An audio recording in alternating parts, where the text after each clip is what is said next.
Bird Control, Pidgey Control, Birdlax, whatever you want to call the deck. It is one of the most underrated decks in format and really showed its true potential by winning the Giovanni Regional Championships this weekend. But if you were to go actually and seek out how to play this deck, there's really nothing there. So I wanted to make the ultimate guide video of just everything you need to know about this deck, just everything here in one video. So in this video, I'm going to go over 2 different lists and explain why every single card is in the deck, and then I'm going to talk about this deck versus Snorlax Stall and some key differences, strengths, and weaknesses. Then I'm going to go over every single meta matchup and tell you exactly what you need to do to win those kind of games. So the first list we're going to check out here is the winning list from the Giovanni Regional Championships. It's pretty similar to the one that I've been playing on stream, but it's just slightly different, but it's still really, really good. Of course, the 202 Pidgeot is the lifeblood of this deck. Quick Search really enables all our crazy combos. It lets us play all these one-ofs, and it just lets us be able to control basically. The Chi-Yu EX is in the deck because sometimes we need a more aggressive way to mill our opponent out. Maybe we just want to use it to force our opponent to play the game and not just sit there and wait for their board to develop. Maybe it's because they have no win condition left and we just need to deck them out quickly. Luxray is probably the best Pokemon attacker in the deck. Being able to aggressively take away resources out of your opponent's hands, super good. Like, honestly, this deck just does not work without Luxray. The card is broken. So Mawile may seem out of place. You're like, yo, why is Mawile not a Snorlax? You will almost always have Pidgeot on the bench with this deck, and sometimes even other Pokemon laying across the board. So if you have a Snorlax in the active spot, your opponent can play a boss's orders, and then they're able to retreat. But if you use Mawile as Tempting Trap, you do make it so boss is not a switch out.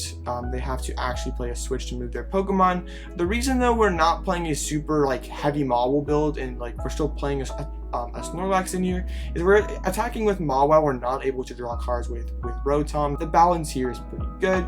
Mimikyu is awesome because it makes it so our opponent just has to build more attackers, expend more resources. Radiant Charizard may seem out of place in a deck like this. Like, yeah, what I thought this was a control deck. Like, why are we taking prizes? The main idea behind this is Radiant Charizard hits for a lot of damage for not too many energies. So if we knock out our opponent's Pokemon and take resources out of play, that's more cards that they have to win the game. Like if they only have one attacker built up, we knock it out, and maybe we've used Luxray or Misfortune Sisters or Chi-Yu to mill Super Rods, mill various valuable cards. They might not be able to build something back up and be able to close out the game. Rotom is incredibly important to our early game setup, just instant charge, you know, to fill up the hands, get into Pidgeot, because this deck is pretty fragile in the early game, but just being able to instant charge, get our rare candies. Just only one Snorlax in this list because, like, honestly, a lot of the game we're sitting behind Luxray, using Fang Snipe, or using Mimikyu, attacking with Radiant Charizard. There's just not a lot of matchups just sitting there with Snorlax. Like, we're not trying to just like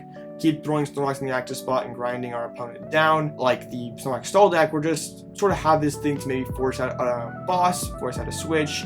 But it's not the primary way we are winning games. The Rotom Spears in here, just attack for Mew, also can be solid against Roaring Moon, Sharp Galarian, and Moltres. And yeah, that's it for the Pokemon. Into the supporters, Arven is incredible, lets us get Rare Candy Pidgeot, lets us get for Seal Stone, just gets Counter Catcher in the mid game. Super busted card, gets our really good tool cards as well. Penny is super good just to be able to pick up our Pokemon, deny prizes, can take liabilities off the board. Even though we have Counter Catcher, playing a boss is still good because we can recycle it with Pal Pad. Also can use it if we're still title prizes. The one of Cheryl is awesome because one thing that people will do is, like Pidgeot, since it's so important to this deck, they'll try to knock it out. So just being able to heal that up. They're bossing around Snorlax, pulling up your Pidgeot, and then retreating and hitting. Healing, super good. Cyllene just helps us have resources throughout the game. We can Cyllene back and Pal Pad and sort of have an infinite amount of supporter cards, resources. One Erika's Invitation, just because putting down a unwanted basic Pokemon is sometimes just game winning. winning. Like if it's against Gardevoir, put down a Greninja or something, they could just lose on the spot. The Yakumo combined with the Spiritomb is incredible in the Mew matchup. So we knock all their fusion energies off, and then they can't draw cards. Iono is just good to have a draw supporter, and also as a comeback option, maybe could be combined with Radiant Charizard to clear a threat, plus put them down to just a couple of cards in hand, but also is some early game consistency. Clara is a Pokemon recovery card that is able to be recycled by Pal Pad, so we can just keep conveniently getting Radiant Charizard back into our hands, attacking with it, or just get our Pokemon that may have gotten knocked out back into our hands. Misfortune Sisters just discards resources, items from our opponent's deck, so just super good because they can't have the items safe in the hand because of Luxray. They can't have them in the deck because of Sisters, so yeah, pretty broken. Playing Peonia because we don't want to ever lose to prize cards. Like, there's so many ones in this deck, so many things that are valuable if they're in the prizes, so have to play Peonia. Sydney can get rid of like Jet Energies in a Tina matchup, can get rid of like Collapse Stadium in the Guardian matchup. Just also can give you information that can tell you if Luxray is a good move or Erika is a good move. But I think Sydney is one of the more credible cards in this deck. Counter Catcher can be just very good to either just pull up an unwanted Pokemon, to pull up something that Rad Zard can knock out. Yeah, item-based guys, super good because we're going to be behind almost all the time. Nest Ball, just getting our dudes down, getting set up, super good. Pal Pad, because we have lots of one-up supporters, we only can use them once, but oftentimes you need to use them more than one time in a game, so just being able to recycle those with Pal Pad, very good. Pokegear for a little extra bonus consistency. If we go second, just more outs to Arven. 2 rare candies, I mean, yeah, kind of self-explanatory. We got to get Pidgeot going. 1 battle VIP, because that combined with Arven gets Pidgey and Rotom, gets us going. 4 Sealstone, totally busted. This deck doesn't have an actual V-Star power, so Heavy Ball, we have pretty much all one-of Pokemon, so just having a convenient way to pull one of those out of the prizes is really good. Lost Vacuum is a item-based stadium removal card, so basically makes Arven 4 more outs to getting rid of Path to the Peak. Switch Cart can help us get back into Luxray quickly. Ultra Ball is better than a 4th Nest in this case because it can search out Pidgeot. Bravery Charm just makes all our Pokemon beefier, makes them harder to knock out. Defiance Band is good to stick on the Radiant Charizard, so it hits 280, one-shot to Giratina. Defiance Vest over maybe a 3rd Bravery Charm because we sometimes we can, against maybe let's just say against a Gardevoir, we can pull a Mew into the active spots and they could normally swing for 30, and that's kind of annoying because then we have to Penny every 3 turns, every 4 turns. So we put the Defiance Vest on there, they're doing 0 damage, so we can just draw an announced Tempting Trap until they deck out. Stormy Mountain gets us Rotom, gets us Luxray, like the 2 best guards aside from Pidgeot in our deck. Artazon though can get us everything else, so we have both options. Magma Basin lets us swing with Radiant Charizard earlier. And then we have the double turbos and the fires just to attack with our various Pokemon. Now the other list I wanted to show off today was a bird control list that I've crafted myself and had pretty good results with at recent online tournaments. They are fundamentally the exact same deck, except this deck has no Radiant Charizard or Fire package, instead replacing it with a Bouffalant. And the Bouffalant and the Charizard, they do pretty much the same thing. They remove resources from play, but Charizard takes knockouts and Bouffalant just removes energies from the game. The Giovanni's Charisma is in here to help load up our Bouffalant faster and can deny energies, so like if a Roaring Moon is active, you can loss in 1 energy and use Giovanni's Charisma to put 1 back into the hand and put them in a pretty awkward position potentially. This list is more well suited to go first. I'm playing, instead of the Pokegears, I'm playing another Rotom, a Stormy Mountain, no battle VIP pass, no Pokegears. So with this current list, we have a 77% chance of opening a out to Rotom. So I do prefer to go first with this one, but I might lean a little more towards going second with the other one, but we'll talk about that more when we get into the matchups. The only other difference here is there is a Luxurious Cape, and that is awesome to stick on the Bouffalant in matchups like Roaring Moon and Gardevoir, because they can't easily knock out your Bouffalant and it can get a ton of value if that tool card stays attached. Now I want to talk about the differences between the 2 Snorlax decks. I see a lot of people group the 2 together, and while they are similar in win condition, they are different in some ways. So the first thing is Bird Control is just a much more aggressive deck. With Luxray, you can just take resources aggressively out of your opponent's hands, because the regular Snorlax deck has no way to do that, so your opponent can just kind of sit there and draw all their good cards in their hand, and a Snorlax player can't really do a ton about it. But the bird control has ways to control your opponent's deck with Misfortune Sisters and Chi-Yu, and Luxray to control the hand, and it can much more aggressively seek out Penny every turn with Quick Search and use Luxray to just take apart your opponent's entire hands. But something bird control has against it is less consistent than the regular Snorlax deck. Really, to get moving, you have to get Rare Candy Pidgeots, which means you gotta get a Nest Ball turn 1. You probably need 2 Ball Search cards, because you also gotta find the Rotom as well to get going. And you also have to find an Arven. But the regular Snorlax deck doesn't need a whole lot to get going. It has less happening, so it is more consistent, but definitely the power level is not quite the same. Bird control also is a lot harder to play than Snorlax. Snorlax has pretty much the exact same game plan into every deck. Like, I'm gonna throw 6 Snorlaxes at you, and if that runs you out of switches, I will win the game. If that does not run you out of switches, I guess I lose the game. The difference with bird control is it has so many more options. It can Luxray take away resources, it can Pidgeot and knock things out, Raihan Charizard to knock things out. It just has so much more it can do. It has so many more one-ofs, so price checking is crazy. So yeah, with the more power you get with bird control, you're less consistent and it's much harder to play, but you are harder to play against. If you have access to your entire deck, you can grab any card you want during your turn. Your opponent really has to factor in everything when they're figuring out what they want to do exactly. And the other thing is you can't really attack for bird control. And Snorlax, you can slap in a Minior, and that's a pretty tough time. You can play a Gengar, and that's a total auto loss. But if you play Gengar into bird control, they can just knock out the Gengar with Pidgeot. So it doesn't really solve that matchup. There's just so much more you can do with the bird control deck versus Snorlax. I think that's harder to play factor is one reason why less people pick up bird control in the classic Snorlax deck. It just looks like a disaster. Like, you see all these 1-ups, and you're just like, the format's almost over. I don't want to learn this. Like, ew. The first matchup I want to talk about is the most popular deck and arguably the best deck in format, Charizard EX. Charizard EX is actually one of our best matchups because they don't really play very many switches at all, and they play like 5 things that if they would happen to start or ever get put into play, they can attack with, and we could retreat lock very easily. I like to choose to go second in this matchup just to ensure that we have a really good setup, because it really feels like a matchup where we only lose if we can't play the game.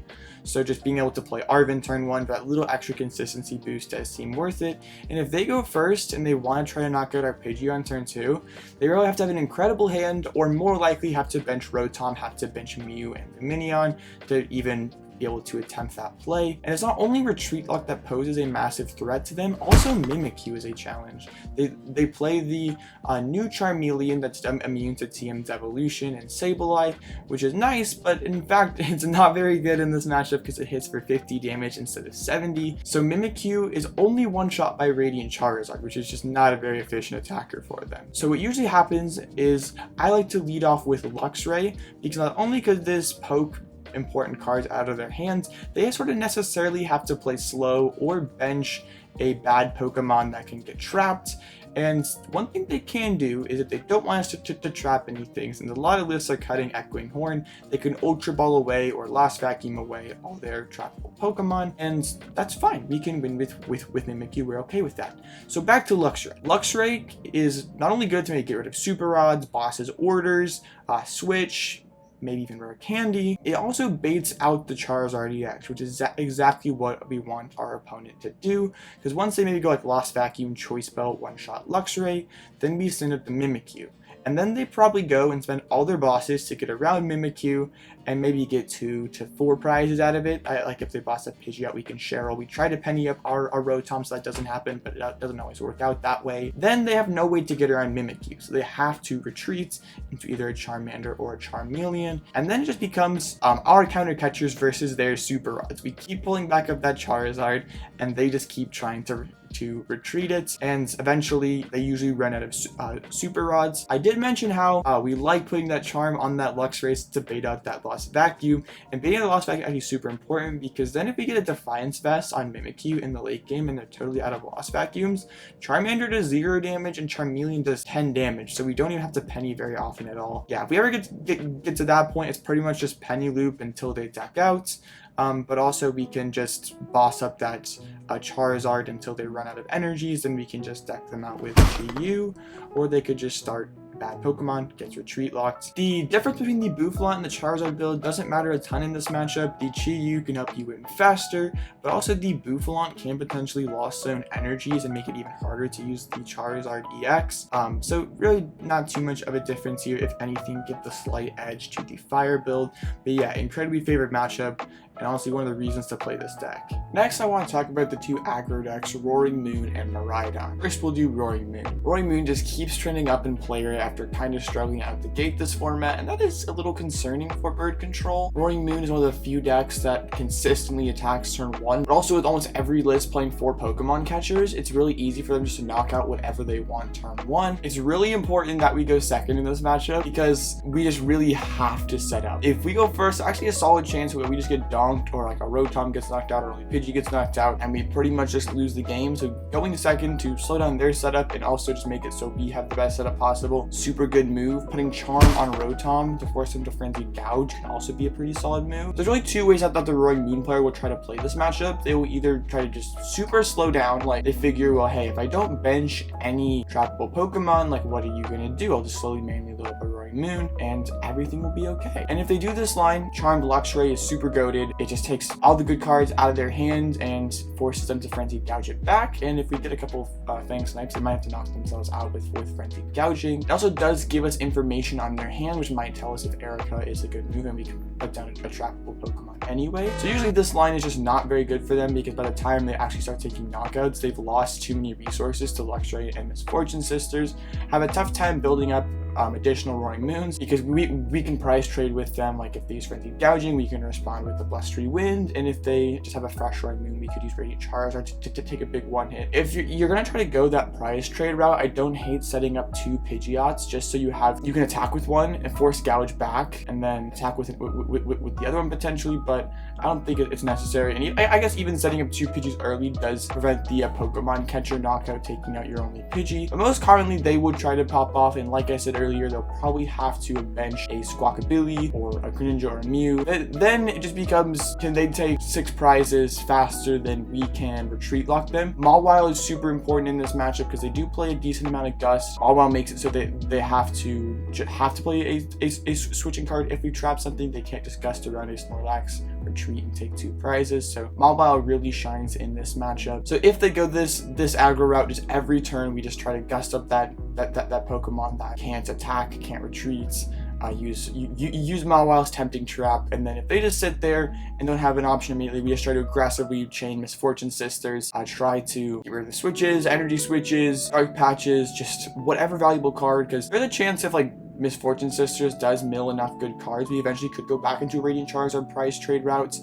Or if we're playing the Bouffalant build, Caped Bouffalant is actually really a problem for them because if they use Frenzy Gouging on it, they do get the 1-hit knockout, but they do knock themselves out and only get 1 prize out of it. And if they 2-hit it with Calamity Storm, we could just use Penny or just keep lost zoning even more energies. And if we lost zone enough energies, we could put them in a position where if they have maybe like 2 Roaring Moons and a Moltres in play, we could retreat lock one of the things that normally couldn't be retreat locked because they don't have enough energies to actually attack with it. So both variants have a interesting way to play the matchup, but it pretty much just comes down to, yeah, whether we can get rid of their switches faster than they can Gust up 2 prizers and knock them out. Kind of a luck-based matchup. If they just pop off and just have it like that, we're probably not going to win. But if we can slow the game down and just get our Misfortune Sisters going, draw our good card field, 2 Quick Search more than 1 time, things are pretty good. But yeah, it's definitely a matchup I don't really want to be sitting across just because it feels like you're sort of at the Roaring Moon player's mercy, that if they just draw, it could just be over. Certainly a winnable matchup, like they only play 2 switches, sometimes 3 switches, so you don't have to do too much to win the game. It's just actually getting into the game is the hardest part. And now over to the Miraidon matchup. Similar basic game plan, like going second is super good because they're an aggressive deck, but this one's a lot trickier because we can't really bench Pidgeot at all. If we do bench Pidgeot, that's just an easy boss retreat, 2 prizes. So yeah, we can't do that. I do like to put Charm on Rotom in this matchup as well. 240 HP, awkward for Miraidon. They have to use Raichu, which isn't always the most efficient option for them. If the Miraidon player plays Spiritomb though, shuts off our Rotom, and then we're in top deck mode. Yeah, pack it up. There is actually like a slight difference here for the Bouffalant and the Rad Zard build. Like without Pidgeot, it's basically impossible to chain Rad Zard, so it's pretty much useless in this matchup. But Bouffalant actually can be kind of good. Like if they try, like the Mawile player will usually try to bench lock themselves so we can't Erika's down a Pokemon that can be retreat locked, and then they just put energies on whatever we gust up, and it's really hard to win the game because they do have enough energy that they can load up everything and still play like 3 or 4 switches. But if they have an Iron Hands on the bench, like 2 energies on it, it would be the Bravery Charm Bouffalant and gust up that Iron Hands and send an energy to the Lost Zone. They're in that kind of a weird spot because they can't keep attaching to this Iron Hands or more energy to get sent to the Lost Zone. They pretty much have to play a switch, which they maybe don't always immediately have access to. We can keep sending energies to the Lost Zone, and then if they switch out, we just gust up the Iron Hands, and maybe we can find an angle to win the game. And it's just really hard to find these combos without Pidgeots. We're totally reliant on Rotom draws giving us what we want. Not always ultra reliable. Out of both aggro decks, Roaring Moon is probably slightly unfavored to fairly even. Miraidon's definitely one of the deck's worst matchups. I just have to draw really hot to get the win, and the Mawile player doesn't actually have to do that much to win the game as long as there's not like some sort of crazy Misfortune Sister or they don't open Squawkabilly or something. They should win the game most every time. Like we can't even really like shove up Mimikyu because they like have Zapdos or Mew-EX. Yeah, both matches are not very good. I'd much rather set across a Roaring Moon than a Miraidon. But of course, against bad players, if they just like bench Squawkabilly, like a Miraidon benches Squawkabilly, there is definitely a path to victory there. Maybe you get super lucky with Misfortune Sisters. There is a path to victory. So neither one of them are truly unwinnable, but I don't want to be sitting across them consistently. I think it's time we rip the band-aid off and talk about the Tina matchup. And the matchup's honestly a mess. In this video, I'm going to show you how to play bird control basing on our opponents playing correctly, but people are irrational all the time against control decks, probably because they don't test very much against them, or if they do test against them, it's against the usual Snorlax stall deck, and their game plan for that deck really might not work against the Pidgeot control deck.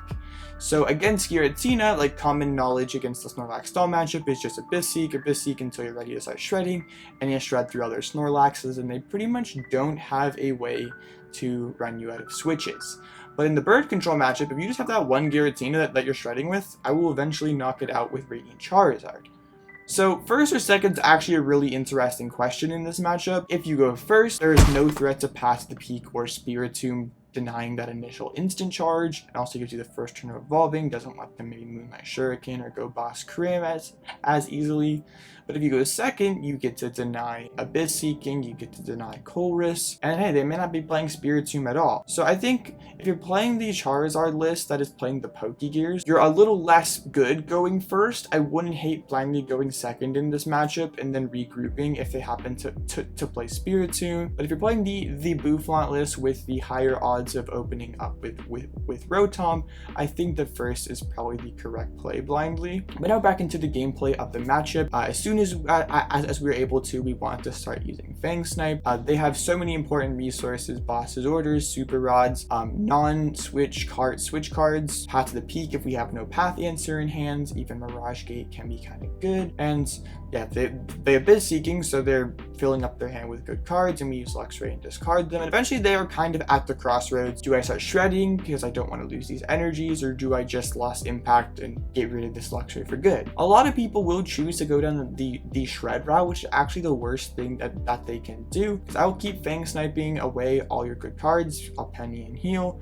and eventually you'll have no good cards left in your hand, and I could go back into Chi-Yu and start milling out of the deck, and even have a Fire Energy potentially discarded for Radiant Charizard. Especially when my hand is able, I can let my active V Pokemon 2 Pricer go down and go into Radiant Charizard and just knock out your Lodatina. So you end up losing the energies anyway, so you might as well have just cleared that threat as soon as possible and give me as little time as possible to prep my hand. Assuming my opponent hit like the turn 3 lost impact on my Luxray, I will look to try to counter catch a Radiant Charizard and knock out their Tina. There's an additional angle you can try where you use Snorlax in the active spot plus Sidney, discard their jet energies, and if they're only playing switch cards or we've discarded their non-switch card switches, that Tina V-Star could be stuck in the active spots, and then they are forced to Lost Zone energies. But a smart Tina player will just sit there and just draw until they can find a boss's orders and knock out Pidgeots. And you may think like, well, hey, we could just go in with Luxray if they want to draw a ton of cards, but then they just flip over their V-Star marker and take 2 off Luxray, so it doesn't really do anything. I think the Bouffalant build does play this single prize angle a little bit better, because after our Luxray goes down, we can send a Bouffalant and Lost Zone whatever energy they may have still on that Giratina. And if we have a Bravery Charm on the Bouffalant, they have to respond with a Lost Impact, and we also use Sidney to get rid of their switches. And yeah, they obviously only have switch cards left, so they're sort of left in an awkward resource spot where they have to Lost Zone 2 energies to deal with this Bouffalant, or it gets a ton of value. And if they want to switch back into Cram and Punch, we can use Penny and Gust back up that Tina and sit behind Snorlax until they eventually have to do something. So kind of could create like this weird stalemate kind of board state. Eventually maybe they could Mirage Gate and load up a Tina and boss and KO Pidgey, but if we have the Bouffalant ready to go, we can Lost Zone energies, and yeah, it basically degenerates into War of Attrition. But back to the Radiant Charizard builds. One play I love to make is Counter Catcher up their bench Tina V after they've Lost Impacted my Luxray, because then I get to keep my Defiance Band, I still get to take prizes and potentially take energies out of play, and they're put in a pretty weird spot. They can boss and KO my Pidgeot, but they leave the Radiant Charizard threat on the board, and I still Defiance Band plus Iono to take 2 prizes and put them down to a pretty low hands. If they knock out the Radiant Charizard, they do put themselves on odd prizes, are still 2 knockouts away from winning, and I'm also 2 knockouts away from winning, and can go Magma Basin, attach Defiance Band, knockout active, and be ahead in the prize trade. In this matchup, I do kind of like Raihan if they play properly, because we don't have a ton of time to build our hand if they're knocking out Luxray straight away. So just having that Raihan to more easily find the Radiant Charizard play is pretty good. But sort of the nightmare situation is if they load up 2 Tina V-Stars and then knock out Luxray. So with only 1 damage modifying tool in the list, we are put in a pretty sticky situation where we can knock out the active, but there's still a bench Tina V-Star, or we can just sit there behind the Lax, but they just play the boss game. So I think the way out of this is knock out the active with Radiant Charizard and use the Defiance Band. And since we attach the bands, they're probably more likely to Lost Impacts our Charizard. So then after that, we Iono them down to 3, shove Snorlax in their face, and usually they won't want to knock out that Snorlax right away, but they might to get back on even prize cards. If they do use their V-Star power to kill that Snorlax, we can go Defiance Vested Pidgeot and hit them for 100, and then combo that with Radiant Charizard. But they just want to sit there and wait until they find boss, or try to switch back into a Cramorant. We can try to Cyllene back in our Defiance Bands so we can try to knock out that second Tina. But yeah, it's a lot of luck to come back from that spot. If they just draw well off the Iono, we can be kind of screwed. If they boss and KO the Pidgeot the turn that we Rad Zard their first Tina, things can get pretty difficult for us to close out the game because we're Ionoing both of ourselves down to a low hand. But we will not have a Pidgeot online most likely, and nor can we really establish another one because Sableye will be alive. So it sort of just comes down to luck. Like, we could boss them into Iono win, we could boss them into a Brick and win. It's not really a matchup I want to be seeing if both players are playing correctly. And honestly, I'm not so sure which build is better between Bouffalant and Charizard in this matchup. I think I do give the edge to the Bouffalant build now that more people understand how the Radiant Charizard interacts with Giratina. I don't think Bouffalant auto wins the matchup by any means, but at least puts the game in different scenarios than players are previously accustomed into, maybe making them more prone to making mistakes. But also, I just think the Lost Zone energy with Bouffalant is probably a better strategy overall. Either way, not a matchup I want to be sitting across. I think you can scam bad Tina players who aren't sure what we're up to, but yeah, against a good Tina player, you're definitely unfavored. Next, let's talk about Chien-Pao and Goldengo. Since they're both pretty similar decks, we can kind of group them into the same category. Both of these decks we really want to go first against. If we go second, there is pretty big risk that Radiant Greninja can knock out our only Pidgey. So if in the event that we do go second, it's super important we get a Bravery Charm on a Pidgey. That way it has 100 HP, and they have to find a Gustin card to score a knockout on that Pidgey. Yeah, common theme here. Early Luxray is really good. 260 HP is awkward for Chien-Pao to knock out. Would cost a lot of water energies, and Luxray is going to be taking away those valuable cards like Cross Switcher, Superior Energy Retrieval. And the longer they let it sit there, we can just Misfortune Sisters, keep taking good cards away, keep milling those Super Odds and those Superior Energy Retrievals, and then it becomes really hard for them to knock out multiple Luxrays in one game. Also, Luxray maybe lets us know that there's a Bidoof for an Iron Hands in hands, and we could play an Erika's and drag it up. Because if we do pull up Iron Hands and we're playing the Bouffalant build, and we see them attach a Lightning Energy to that Iron Hands, we can use Bouffalant and send that to the Lost Zone, and then we can just retreat luck that Iron Hands, because most Chien-Pao only do play that one Water Energy. So most of the time, the Chien-Pao players eventually go back into Baxcalibur and start swinging with, because Chien-Pao is just such an inefficient attacker. They really can't sustain themselves throughout the game by just dumping energy after energy every single turn. So with the Radiant Charizard build, we can just start knocking out the Baxcaliburs, especially if there's only one in play, like an Iono plus KO on Baxcalibur would be really good, because the Chien-Pao player can't really set up a barrel, because otherwise that's just an easy retreat lock for us, and they're not going to let us win the game that easily. But we can just use our Radiant Charizard, take a knockout, Iono them down to maybe like 3-4 cards,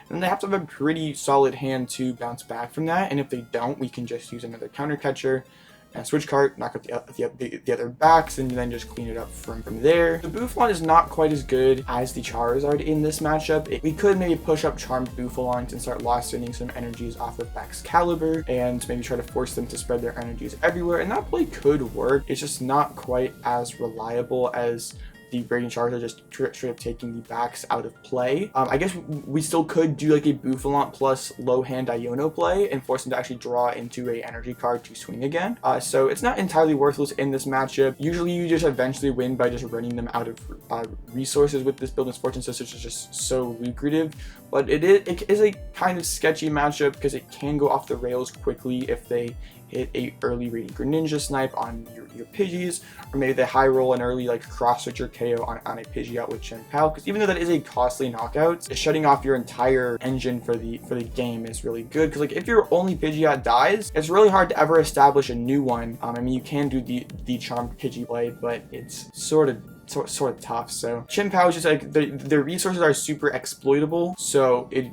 is a fairly solid matchup. Just if they high roll, it can get a little scary. And Goldengo, same basic idea, but it's even easier because Mimikyu is so good against them. They only play probably one Canceling Cologne and Radiant Greninja to actually get through Mimikyu. So if Luxray or Sisters can hit that Canceling Cologne early, we just go back into Mimikyu, and it's super hard for them to ever keep like chaining hit Greninja attacks in fast enough succession to like win. They hit us once, we penny. They hit, we penny. Like eventually they run out of Superior Energy Retrievals. They can try to cross over a Pidgeot and knock it out, which can be annoying, but it is a costly knockout. Like if they're spending like Superior Energy Retrievals to hit a big Goldengo one hit on Pidgeot, that's less Moonlight Shurikens they can do. The Radiant Charizard really isn't ultra useful here. Like maybe if they like for some reason let themselves like one Palkia in play, we could score a knockout and win the game, but not really probably ever going to come up. But the Bouffalant build playing Psychic Energy is actually super cracked, because like if they go Radiant Greninja, hit our Mimikyu for 90, and then if we use Ghost Eye and hit their Greninja for 70, they're kind of in a bad spot. They have to like the Greninja just needs 2 manual attachments to be loaded up again and attack again. So they had to retreat back and hope that we can't find Gust for 3 turns. So we can just counter catch it back with the Greninja, knock it out, force them to play Super Rod, and get the Greninja back down. And as soon as they bench that Greninja again, put 1 Water Energy on it, we just gust it back up, hit it for 70, and it's really sort of impossible for them to ever attack again, which is kind of hilarious. So the Psychic Energy kind of comes in clutch here. Not a super relevant matchup, like not the highest usage rate deck ever, but it is a really funny interaction. Both matchups, Goldengo and Chien-Pao, have incredibly exploitable resources. Just as long as we set up, like we don't get beat by Radiant Greninja, we don't get beat by an early Cross Switcher, it's really hard for them to respond to that early Luxray without just kind of losing the game because they dump too many resources. Because one thing to remember is if they are dumping like 5 energies to knock out Luxray, especially after like Luxray or Sisters have taken away a lot of really important cards, it makes it like exponentially harder for them to do that again on a Pidgeot. So both matchups are not very hard. Chien-Pao is definitely trickier. But yeah, they're both pretty solid matchups. How about we do the other two Comfy decks next? Sablezard is a matchup I think we want to go second in. Like, they usually only play like one boss's orders, so it's really important we just get into the game and don't get donked. And going first isn't the end of the world, but yeah, going second just to give ourselves extra percentages just to get into the game in such a favored matchup. The issue with Sablezard is they have nothing that threatens a one-hit on Luxray, or even sometimes a two-hit if they can't find their Lost Vacuums. So the card just gets a tremendous amount of value. Like, sure, they can put 5 energies on a Radiant Charizard. By the time they're doing that, we've probably Fang Sniped and Sistered away most of their switches are really good cards. We like Retreat Lock a Comfy. Early Luxray, incredibly cracked in this matchup. One potential option that they do have is they can use TM's Evolution and try to remove our Pidgeots from play. Using Cyllene to recycle a Rare Candy can be a good move, but also if you use a Fang Snipe and you maybe want to discard a Switch that turn, or a Super Rod or Mirage Gate or some other more important card, it does give you information that could tell you that, hey, Sidney can be a pretty good move for next turn if it can discard a couple TM de-evolutions. But they might not be playing TM Devolution. They could be playing the Roaring Moon build, which would give them a way to one-shot Luxray. But the good news is, if they're playing the Roaring Moon build, they usually do not play TM's Evolution, and they also do not usually play Lost Vacuum. So Charmed Luxray forces Frenzied Gouging. Really, they only get one. It's really hard for them to use multiple Roaring Moons in a game, because with Fang Snipe, with Misfortune Sisters, it's just really hard for them to keep those Super Rods, Mirage Gates, keep them around until the end game. So if they use Roaring Moon and Frenzied Gouge your Luxray, one play that I really like to do is just use Blustery Wind and knock out that Roaring Moon, and play an Iono, put him down to like 4 or 3 cards in hand. Makes it really hard for them to bounce back, and then just try to recycle Luxray, get Fang Snipe going again, or we can just go back into Snorlax, pull up Comfy or something that they can't attack with, and just try to retreat lock them from that point forward, because Sablezard really does not usually play too much Gust. Maybe one boss's orders and a Pal Pad maybe. So they really have limited ways to get around Snorlax, and also at 150 HP, Snorlax is quite awkward for them to get through. Yeah, it's just really, there's just so many different things a Sablezard player has to account for, and pretty much their only win con is just like donking and knocking out your Pidgey before you can set up, but that's pretty unreliable. So yeah, Sablezard's super favorite matchup. But however, the other build of Lost Box, whether it be like a Paradox pile with Iron Hand's Roaring Moon, maybe it's like a Kyogre or Dragonite, they can be a lot harder. So yeah, same basic idea. Early Luxray, get the Super Rods, get Boss's Orders, Mirage Gates, Chorus Switches, all those fun cards, and they have to use one of their big attackers, whether it be Roaring Moon or Dragonite, to come back at you and take that knockout. It can, yeah, Charmed Luxray, once again, pretty good here. To force Frenzied Gouging. Oh yeah, I forgot to mention that. If you see Lost Vacuum in the hand, yeah, you have Charmed Luxray, get rid of it. Yeah, that card's good. I forgot to mention that. So after they Frenzied Gouge, or maybe they just use a Calamity Storm, they use a Dragon Gale, took out your Luxray.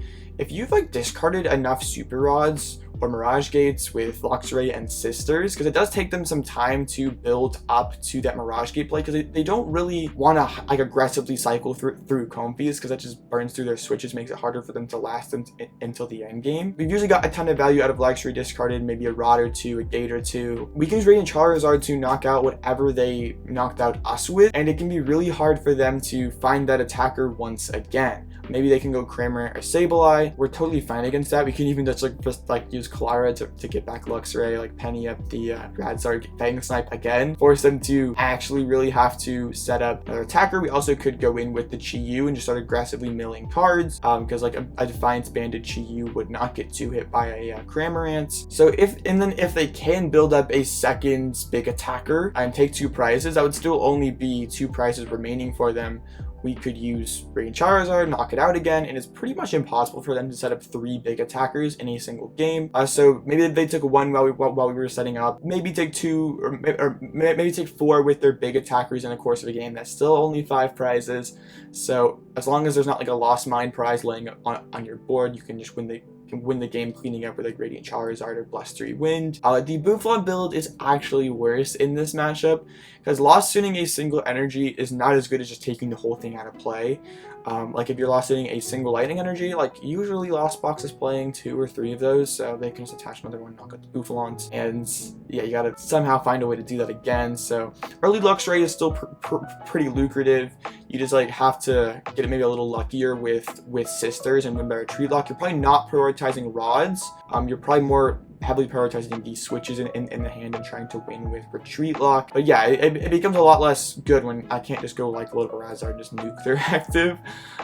It's another be careful about TM Devo matchup. If you ever seen like set up Sableye 60 on a Pidgeot, you know a Devo's coming, so playing Cheryl can be good. Cyllene back in Rare Candies can be good if you yeah, both the Lost Box builds are not too bad. Luxray just gets insane amount of value against them. Since they don't really have a great early response to it. Sablezard is obviously much easier than regular Lost Box, but they're both not very bad matchups, and I'd be pretty chill going up against Lost Box every single round. Mew is a pretty interesting matchup because if you don't tech for it, you probably lose, but if we play the Yakumo plus Spiritomb, pretty manageable matchup. So I'm going to assume that we're playing against Fusion Mew because that's been the more popular build lately, but DTE is going to play pretty much the exact same way. Another matchup super important that we go first against no matter which build of Mew it is. So just there's not the boss KO on our lone Pidgey turn 2. The Fusion build does play Ice Cube, which could snipe a Pidgey, and that'd be pretty sad. That would be putting all their fusions in play on things other than Genesect, which could potentially come back to bite them, but killing Pidgey is such a big advantage in the matchup. So if you can go first and get down 2 Pidgeys, definitely gaming. It's actually important that we do not go early Luxray in this matchup because Mew can actually respond to that fairly easily and take 2 prizes. Like all they would need the Lost Vacuum, a damage mod, and a double turbo energy. So don't do that. We have a specific combo in mind when we want to use Luxray. Mew can be kind of tricky because they do start off fast. They have Judge Path as a way to potentially slow us down, and there's just games that you just lose because they Judge Path you and you can't find your Stadium Bounce, can't find Rare Candy Pidgeot, so that can be a bit frightening. So assuming we just make it through the early game Judge Path, early game aggression, we get our Pidgeot going, we get our Spiritomb down, we're just 100% stabilized. Our best play, it's super tough for Mew to come back from.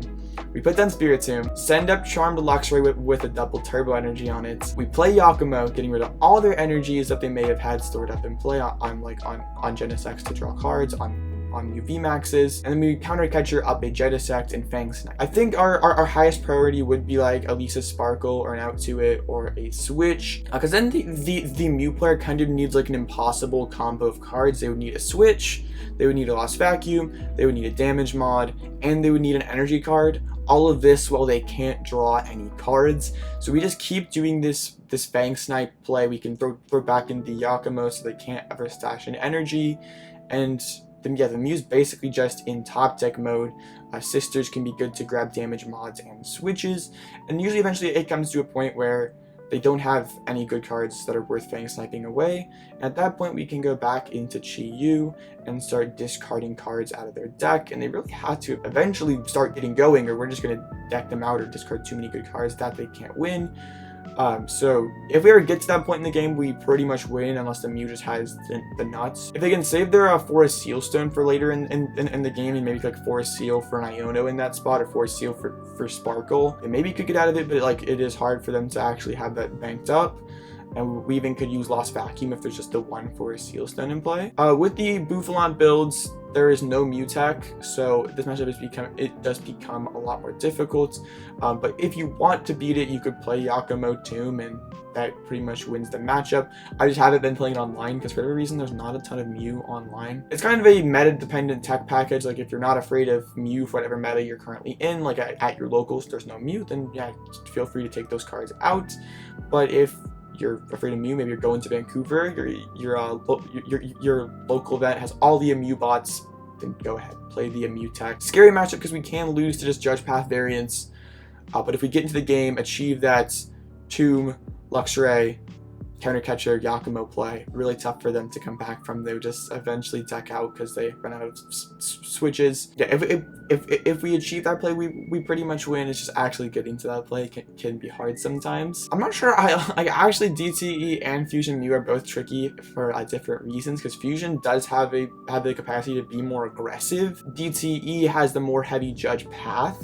So I think I would rather take my chances with the more aggressive Fusion builds, because if they just like whiff turn 1 Sparkle and like don't put pressure on our Pidgeys or take a prize, like that'd pretty much be over. But they like the DT build plays so many outs to Judge Path that if they get that, they can just sometimes be game losing. So, but also DTE does lose harder to the 2 Yakumo play. So if we can get to that point, they only usually play 2 Fusion Energies, if any at all. Actually, they usually play less Switch cards as well. DTE Mew, easier if we get into the game. It's against Mew in general. Just get into the game, we win the game. And finally, the matchup we've all been waiting for. Pidgey Control versus Snorlax Stall. So if we're just playing the regular Radiant Charizard builds, this matchup's incredibly boring. It's just a race to the bottom with Chi-Yu or Crab. So it's really important for us that we go first in this matchup, because it's pretty much impossible for us to open the Chi-Yu mill in the opening hand. We'd have to have Chi-Yu, like one of our 2 fire energies, and a switch cards. Presumably, like, yeah, it's not happening very often. So if we go first, we can get an instant charge, we can get down Pidgey, hopefully get the turn 2 Pidgeot to allow us to find one of those combo pieces next turn.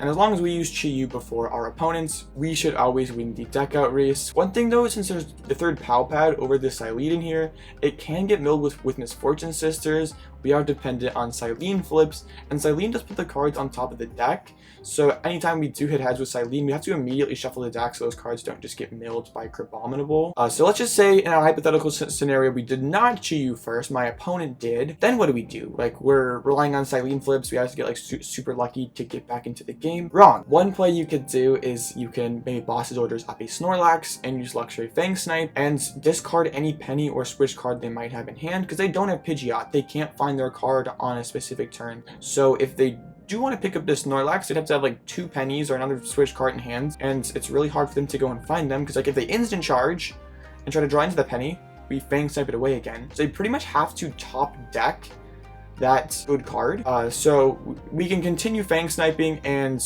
discarding maybe like a Pal Pad or a Yelchier if they have something like that still in hands, or if not, we just penny, go back into Chi-Yu, and get back ahead in the mill race.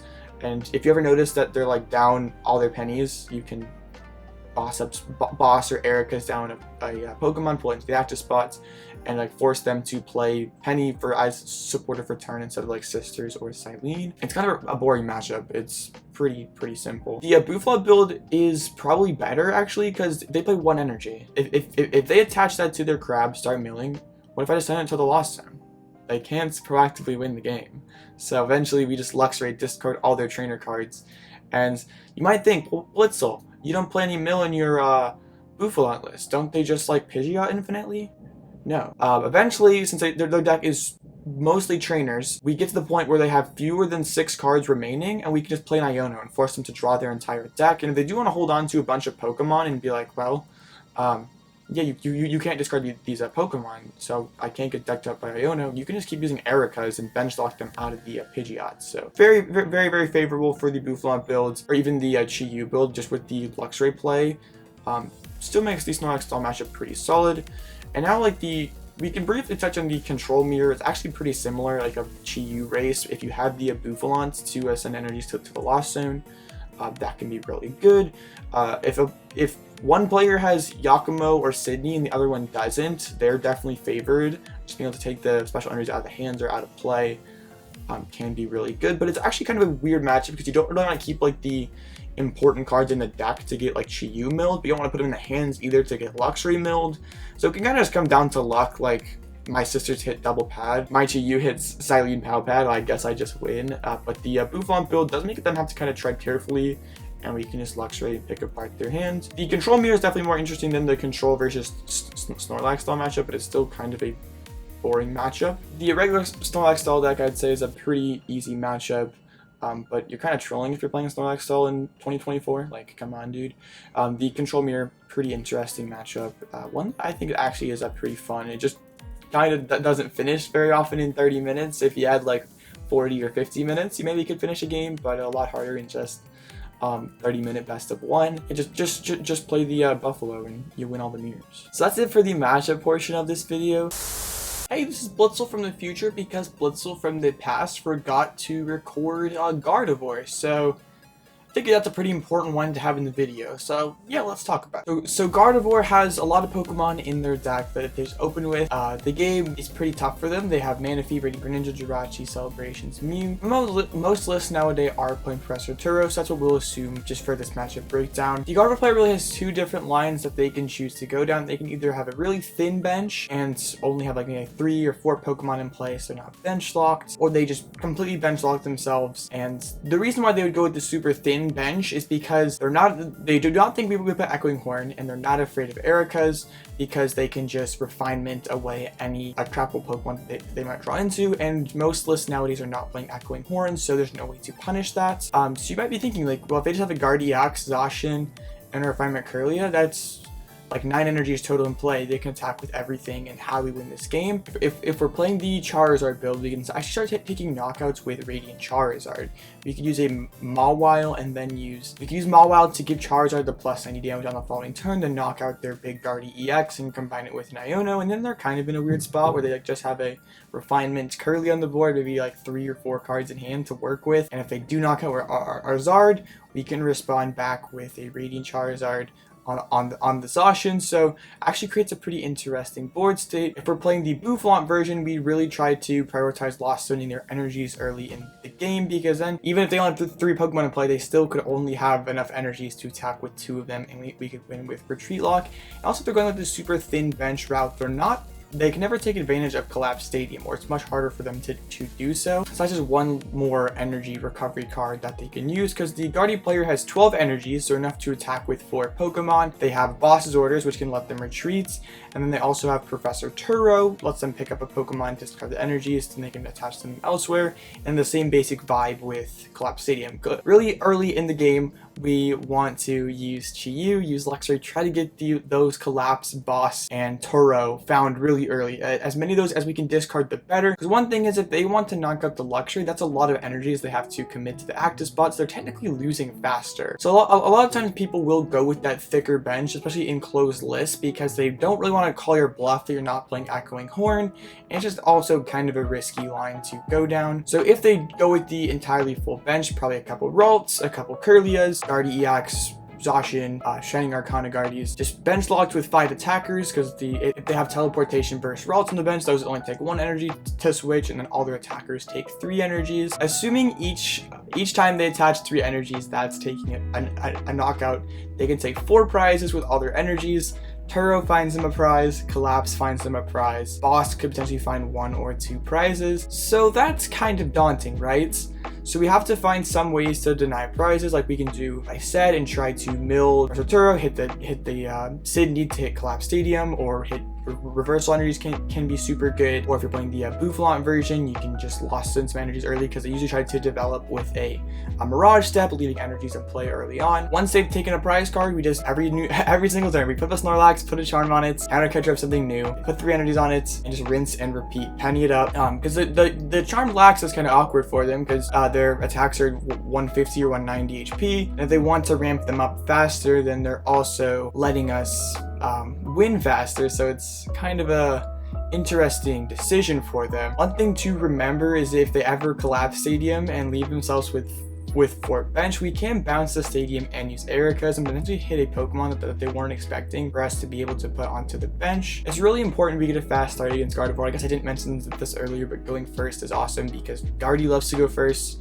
and we love to go first, so naturally we just want to go first. And they basically have 0 threat to our board if we go first, and if we go second, there's a chance they high roll and get the turn 2 Scream Tail and knockout on our Pidgey, and that would be really, really bad for us. It's kind of a basic game plan, and it can just kind of come down to luck, whether Luxray or Chi-Yu hits the right cards. If they play Lost Vacuum, things can get kind of tough because that's another way that they can get a tool off of Snorlax, taking an additional prize you maybe weren't expecting. But if it ever gets to the position where Boss is their only remaining switch card. Maybe they have like 2 energies left. You can pull up a Shining Arcana and you can use Tempting Trap on it. Make sure you do that, because if you just put up a Snorlax, they could go Boss and retreat it. So by using Tempting Trap, make it so Boss isn't a switch card. I would say the Guardian match is actually really close. Like, it's, like I said, it kind of just comes down to luck. And the Guardian player, if they choose to play it really aggressively with their energies, that can be kind of annoying, because sometimes you like lack a response if they can just like nuke your Luxray turn 3, but that does require pretty insane draws by the Guardy player. I have a fairly good tournament record against this deck. I'm pretty sure I'm like 17-1 or something. It doesn't feel like a super overwhelmingly favored matchup. A lot of Guardies will misplay in this matchup, but I think if it's one that you're struggling into, just put the Echoing Horn, and that makes it way harder for them to play into. I think I guess the Chiyu and the Bouffalant both have their advantages and disadvantages in this matchup. I guess I'd probably give, I don't know. Bouffalant's pretty good. I think I'd give the edge to Bouffalant, but it's a really close matchup. I think against a good player, it's probably realistically 50-50. Against someone who's a little less good and doesn't know the lines, probably it's definitely favored, but it's sketchy, but it's honestly a pretty fun matchup. There's a lot of different lines you can go, so I kind of enjoy the Guardian matchup. So that's it for the matchup portion of this video. There are plenty of other decks in format that you could potentially come up against, but I don't want to cover every single random deck in formats, or we'll be here all day. So those are just the main ones I feel like if you were to take this to a tournament or put this on the ladder, that you run up against. If you have another matchup that I didn't cover here that you would like me to touch on, feel free to send me a DM on Discord. And yeah, I'm more than happy to help you out. Since it does vary which matchups you want to go first in and which ones you want to go second in, and here's this cool graphic. If you just so it's easier for you to remember which matchups you go first in, which ones you go second in. I will have it also in the Discord if you want to download it and keep it for yourself, just so you can have it to remember which matchups you want to go first in and which matchups you want to go second in. It will be there in the Discord. Yeah, and also just if you're not in the Discord already, it's linked below. Join. It's cool. I'm not total cringe. I think that's everything I have for Snorlax. Dang, this is a longer video. I'm sorry for keeping you here all day, but I really appreciate it if you sat all the through this video. One video I have on the docket is getting a post-rotation Snorlax video out. Yeah, but I appreciate you for sitting all the way through this. Any questions, drop them in the comments or shoot me a DM on Discord. More than happy to help any issues that you might have. Maybe you watch this video and you're like, wow, this Pidgey deck's really cool. Dude explained all this stuff, but I'd like to see it in action. Then check out this playlist I put on stream here. It's my full library of all my Pidgeot's controlled gameplay. So if you just want to see me play the deck in action, want to see me misplay, want to see me troll, want to see my opponents throw, then yeah, you better go check it out, because supposedly it helps you get better. I don't know if that's true, but I've heard some people say that. So I'll see you over there.